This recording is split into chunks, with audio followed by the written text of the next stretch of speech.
ஒரு நிமிஷம் யோசிங்க, உங்க ஹார்ட் ஏர்ன்ட் மணில இருந்து ஒரு 42,000 தூக்கி அப்படியே டஸ்ட்பின்ல போட்டா எப்படி இருக்கும்?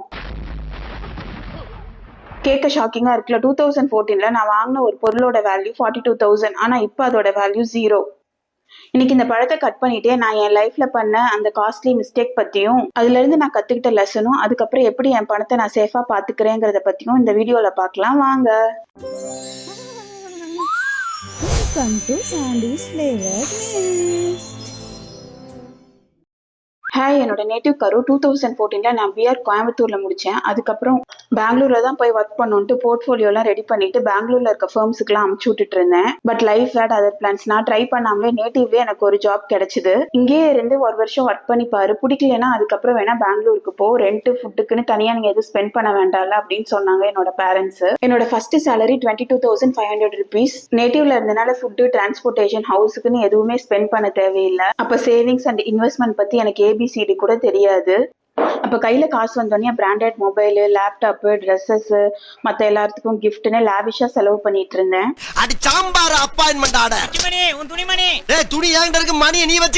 என்னை பொறுத்த வரைக்கும் பிராண்டட் மொபைல் அண்ட் கேஜெட்ஸ் எல்லாம் வச்சிருந்தாதான் கெத்துன்னு நினைச்சிட்டு இருந்தேன்.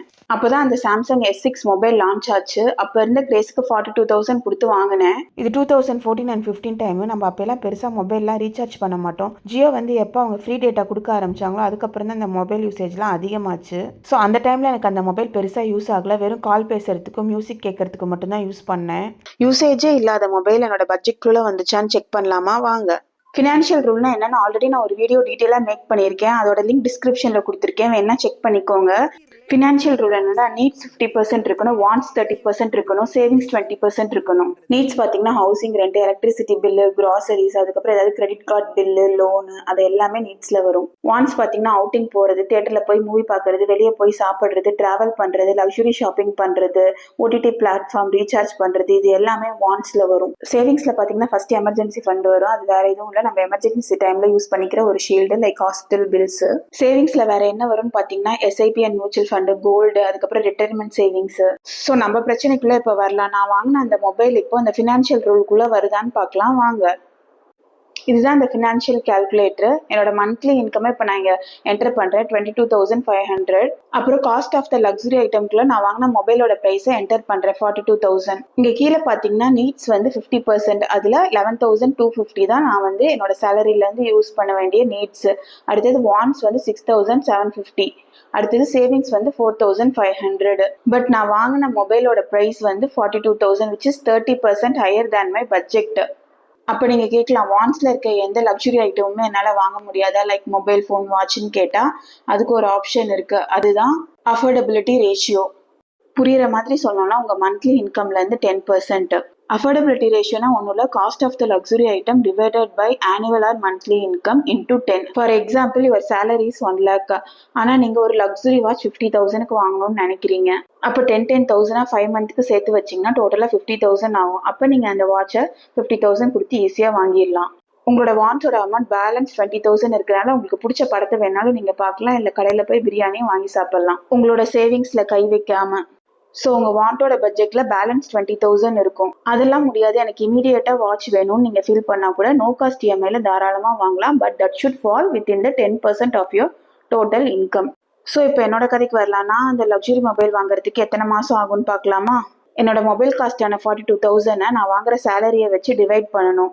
அதுக்கப்புறம் இன்டூ 10 போட்டால் ஒரு நம்பர் கிடைக்கும், which is 18.6. என்னோட சேலரியிலேருந்து 10%, which is 2,250, 18.6 மந்த்துக்கு நான் எடுத்து வச்சேன்னா என் கையில் 42,000 இருக்கும். அப்போ நான் இந்த மொபைலை வாங்கலாம். ஆனால் மொபைல் அவுடேட்டடாக இருக்கும். ஸோ அப்போ நான் என்ன பண்ணலான்னா, எனக்கு வேற எந்த லக்ஸுரி ஐட்டம்க்கான இஎம்ஐயும் இல்லைங்கிற பட்சத்தில் நான் இஎம்ஐல கூட இந்த மொபைலை வாங்கலாம். பட் அது என்னோட டோட்டல் சேலரியோட 10%குள்ள இருக்கணும். எனக்கு ஒண்ணுமே புரியல. அதுதானப்பா எனக்கும் புரியல. ஸோ இன்னும் புரியலன்னா உங்களுக்கு ஈஸியாக எக்ஸ்பிளைன் பண்ணுறேன். இதுதான் அஃபோர்டபிலிட்டி கால்குலேட்டர். இதில் நீங்கள் ஃபர்ஸ்ட் டேப்ல உங்களோட மந்த்லி சேலரி என்டர் பண்ணுங்க. அதுக்கப்புறம் காஸ்ட் ஆஃப் த ஐட்டம்ல நீங்கள் வாங்க போகிற லக்ஸுரி ஐட்டமோட காஸ்ட்டை எழுதுங்க. அப்போ இது உங்களோட அஃபோர்டபிலிட்டி லிமிட்டை காட்டும், which is 2,250. என்னோடதுல கீழே கொடுத்துருக்க 18.7ங்கிறது தான் மந்த். நான் அவ்வளோ மந்த் வந்து 2,250 சேவ் பண்ணாதான் என்னால் அந்த மொபைலை வாங்க முடியும். வாண்ட்ஸ், நீட்ஸ் அண்ட் சேவிங்ஸ் கால்குலேட்டரும் அஃபோர்டபிலிட்டி ரேஷியோ கால்குலேட்டர் ரெண்டோட லிங்க்கும் நான் கீழே டிஸ்கிரிப்ஷனில் கொடுக்குறேன். இந்த கால்குலேஷன் பண்ணி நம்ம லக்ஸுரி ஐட்டம் வாங்காட்டி கடனுங்கிற ஒரு சுழலுக்குள்ள மாட்டிக்குவோம். நீங்க லக்ஸரி ஐட்டம் ஏதாவது வாங்க போறீங்கன்னா அதுல போட்டு கால்குலேட் பண்ணி பார்த்து வாங்குங்க. அப்புறம் நாளைக்கு பிரியாணி சாப்பிடலாம்னு ஆசை வந்தா கூட கையில காசு இருக்காது.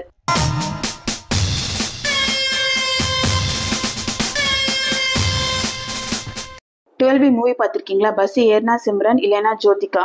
அதே மாதிரி இந்த பணத்தை நான் போன் வாங்காம கோல்டுலயோ இல்ல மியூச்சுவல் ஃபண்ட்லயோ போட்டிருந்தா எனக்கு எவ்வளவு ரிட்டர்ன்ஸ் வருதுன்னு பார்க்கலாமா? அந்த 42,000 நான் கோல்டுல போட்டிருந்தேன்னா 2026ல அது 2,38,000 மாறி இருக்கும். 12% இன்ட்ரெஸ்ட் தர நிஃப்டி இண்டெக்ஸ் ஃபண்ட்ல போடுறேன் அப்படின்னா எனக்கு 1,77,200 கிடைச்சிருக்கும். அப்ப நீங்க கேட்கலாம், ட்ரெடிஷனல் மெத்தடான கோல்டு தானே நல்ல ரிட்டர்ன் தருதுன்னு. அப்ப நம்ம ட்ரெடிஷனல் மெத்தடான கோல்ட்ல இன்வெஸ்ட் பண்றது பெட்டரா இல்ல ஸ்டாக் மார்க்கெட் மியூச்சுவல் ஃபண்ட்ல இன்வெஸ்ட் பண்றது பெட்டரான்னு பாத்துருவோமா? இப்படியே பேசிக்கிட்டே இருந்தா என்னடா அர்த்தம்? எது பெருசுன்னு அடிச்சு காட்டு. அப்படியே கொஞ்சம் பேக் போய் 2022ல எனக்கு கோல்டும் இந்த மியூச்சுவல் ஃபண்ட் எவ்வளவு ரிட்டர்ன் கொடுத்திருக்குன்னு பார்க்கலாமா? கோல்டு எனக்கு 79,000 தான் ரிட்டர்ன் கொடுத்திருக்கு. ஆனா மியூச்சுவல் ஃபண்ட் அதிகமா கொடுத்திருக்கு, 1,15,400 கொடுத்திருக்கு. ஏன்னு உங்களுக்கே தெரியும், லாஸ்ட் 3 இயர்ல கோல்டு நல்லாவே ரிட்டர்ன் கொடுத்துச்சு. அதுவும் லாஸ்ட் 6 மந்த் ஒரு மேசிவ் ரேலி நடந்துச்சு. அதுல கிட்டத்தட்ட 22% ரிட்டர்ன் கொடுத்துச்சு. சோ இதே மாதிரி எப்பயுமே ரிட்டர்ன் கொடுக்குமான்னு கேட்டா அது டவுட்ஃபுல் தான்.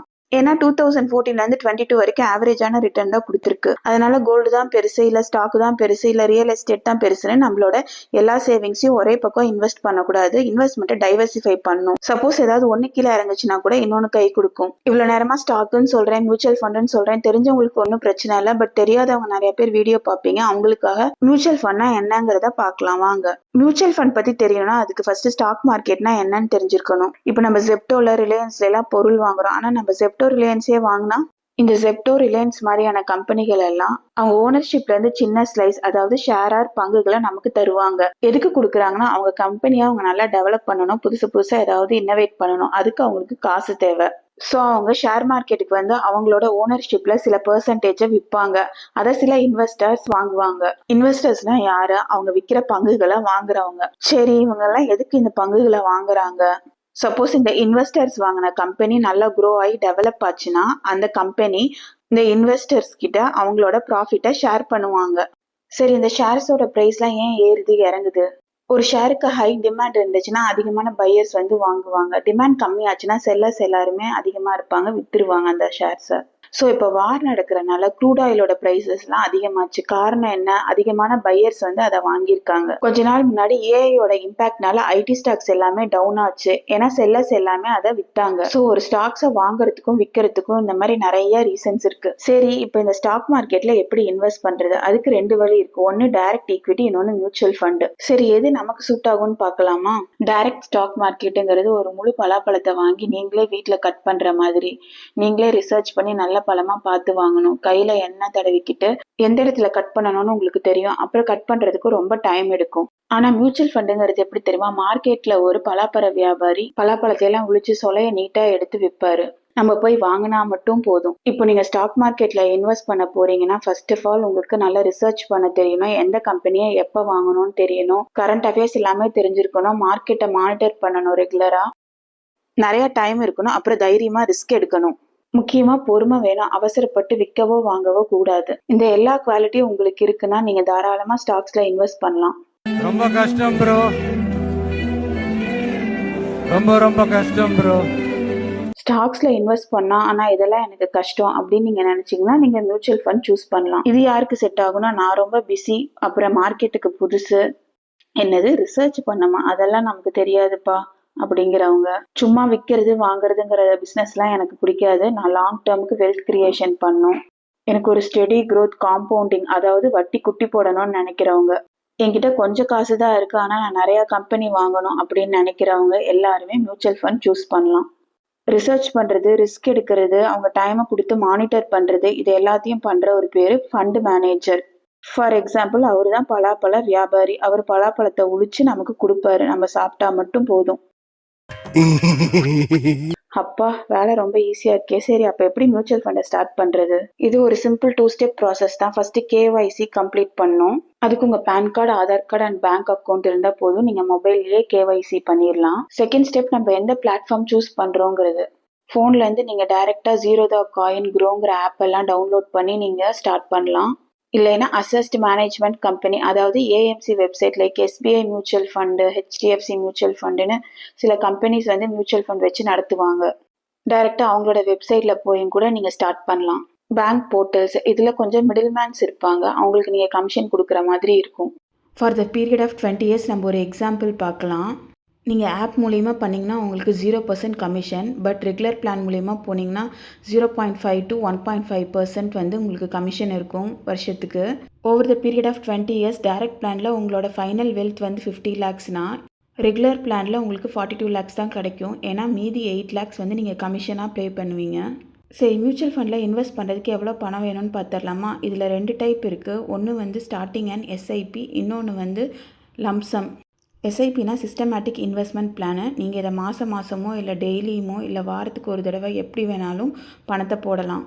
ஜஸ்ட் 100 rupeesலேருந்து ஸ்டார்ட் பண்ணால் போதும். நீங்கள் செலக்ட் பண்ணுற ஃபண்டை பொறுத்து லாக்இன் பீரியட் இருக்கும். ஸோ நீங்கள் பணத்தை எப்போ வேணாலும் திரும்ப எடுத்துக்கலாம் லாக்இன் பீரியட் இல்லைன்னா. அடுத்தது பார்த்தீங்கன்னா ஸ்டார்டிங் லம்சம், மொத்தமாக ஒரு குறிப்பிட்ட அமௌண்ட் போடுறது. அது வந்து நீங்கள் 5,000லேருந்தே ஸ்டார்ட் பண்ணலாம். அந்த ஃபோன் எக்ஸாம்பிளுக்கு நான் ஸ்டார்டிங்கில் சொல்லியிருந்தேன்ல 42,000 லம்சமாக போட்டால் எவ்வளோ ரிட்டர்ன் வரும்னு. ஸோ அதுதான் ஒன் டைம் இன்வெஸ்ட்மெண்ட். சரி, இந்த மியூச்சுவல் ஃபண்டை ஸ்டார்ட் பண்ணுறதுனால என்ன தான் பெனிஃபிட்னு பார்த்துடலாமா? மொத்தம் முக்கியமான 3 மேஜர் பெனிஃபிட் இருக்குது. ஆகா, உனக்கு பர பாயிண்ட் மேல பாயிண்ட் கிடைக்குது. ஆமாண்டா. First point beating inflation. இந்தியாவோட இன்ஃப்ளேஷன் வந்து it is around 5 to 6%. Mutual ஃபண்டில் மினிமமாக உங்களுக்கு 10% கிடைக்கும், which is higher then the FD. Second one compounding. Earning start earning their own earning. அப்படின்னா வட்டி வந்து குட்டி போடுங்கிறது தான்.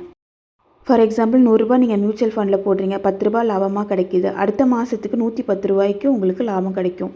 Becoming an owner versus lender.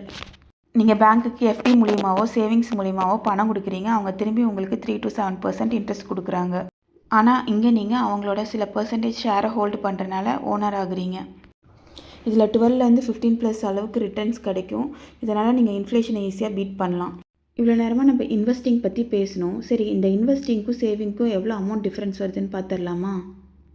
Trisha வராங்க, கூட யாரும் வரல. நயன்தாரா வராங்க. த்ரிஷா 1000 rupees 10 இயர்ஸ்க்கு சேவ் பண்ணலான்னு நினைக்கிறாங்க. நயன்தாரா 1000 rupees 10 இயர்ஸ்க்கு இன்வெஸ்ட் பண்ணலான்னு நினைக்கிறாங்க. த்ரிஷாக்கு 10 இயர்ஸோட எண்டில் 1,20,000 கிடைக்கிது. நயன்தாராக்கு 2,32,339 கிடைக்கிது. ஸோ நயன்தாராக்கு 1,12,339 எக்ஸ்ட்ரா கிடச்சிருக்கு, விச் இஸ் 12%. நயன்தாரா இன்வெஸ்ட் பண்ண அமௌண்ட் காம்பவுண்டிங் நடந்தனால அவங்களுக்கு ப்ராஃபிட் அதிகமாக கிடச்சிருக்கு. அதனால் அவங்களால ஈஸியாக இன்ஃப்ளேஷனை பீட் பண்ண முடியும். இன்ஃப்ளேஷன்னா ஒன்றும் இல்லை, பணவீக்கம். இன்றைக்கி நீங்கள் ஒரு முட்டையை 6 ரூபாய்க்கு வாங்குறீங்களா, 10 வருஷம் கழித்து அந்த முட்டை 10 ரூபாவாக இருக்கலாம், இல்லை 15 ரூபாவாக இருக்கலாம். 20 வருஷத்துக்கு முன்னாடி 100 ரூபாய் எடுத்துகிட்டு போனால் மார்க்கெட்டில் நிறையா காய்கறி வாங்கிட்டு வரலாம். ஆனால் இப்போ 500 ரூபாய் எடுத்துகிட்டு போனால் தான் வாங்கிட்டு வர முடியுது. பணம் தன்னோட மதிப்பை இழந்துட்டு வருது. இதுதான் இன்ஃப்ளேஷன்னு சொல்லுவாங்க. நம்ம வாண்ட்ஸ் அண்ட் நீட்ஸை குறைச்சிக்கிட்டு சேவ் பண்ணுறது முக்கியம் இல்லை, அதை விட முக்கியமான ஒரு விஷயம் இன்வெஸ்ட் பண்ணுறது. சரி, இப்போ இந்த பலாப்பழ கதைக்கு வருவோம். இவ்வளோ நேரம் இந்த பலாப்பழத்தை கஷ்டப்பட்டு வெட்டினதுக்கு ஒரு யூஸும் இல்லை. ஏன்னா பழம் அவ்வளோவா டேஸ்ட்டாக இல்லை, சப்புன்னு இருக்குது. இதுதான் இன்வெஸ்ட்மெண்ட்டுக்கு பொருந்தும். நான் டைரெக்டாக பழம் வாங்கி கட் பண்ணேன், ஆனால் செலெக்ஷன் தப்பாக போச்சு. இவ்வளோ நேரம் நான் போட்ட ஹார்ட் ஒர்க்கும் டைமும் வேஸ்ட்டு தான். இதுவே நான் போய் ஒரு ஃபண்ட் மேனேஜர்கிட்ட சாரி பலாப்பழம் விற்கிறவர்கிட்ட வாங்கியிருந்தேன்னா டேஸ்ட் பண்ணி பார்த்து ஸ்வீட்டான சொலையாக வீட்டுக்கு வாங்கிட்டு வந்துருந்துருக்கலாம். கடைசியில் பழம் போச்சே. ஆனால் ஒரு நல்ல லெசன் கிடச்சிருக்கு. ஸோ உங்கள் ஹார்ட் ஏர்ன்ட் மணியை இன்வெஸ்ட் பண்ணும்போது நல்ல இடமா சேஃபான இடமான்னு பார்த்து இன்வெஸ்ட் பண்ணுங்கள். வீடியோ யூஸ்ஃபுல்லாக இருந்தால் லைக் அண்ட் சப்ஸ்கிரைப் பண்ணுங்கள். 50 இயர்ஸ்க்கு மேலே இந்த வீடியோ பார்க்குறவங்களா இருந்தீங்கன்னா இந்த வீடியோ உங்கள் பசங்களுக்கு ஷேர் பண்ணி இன்வெஸ்ட்மெண்ட்டை இப்போலேருந்தே ஸ்டார்ட் பண்ண சொல்லுங்கள். நெக்ஸ்ட் வீடியோவில் பார்க்கலாம். பாய்.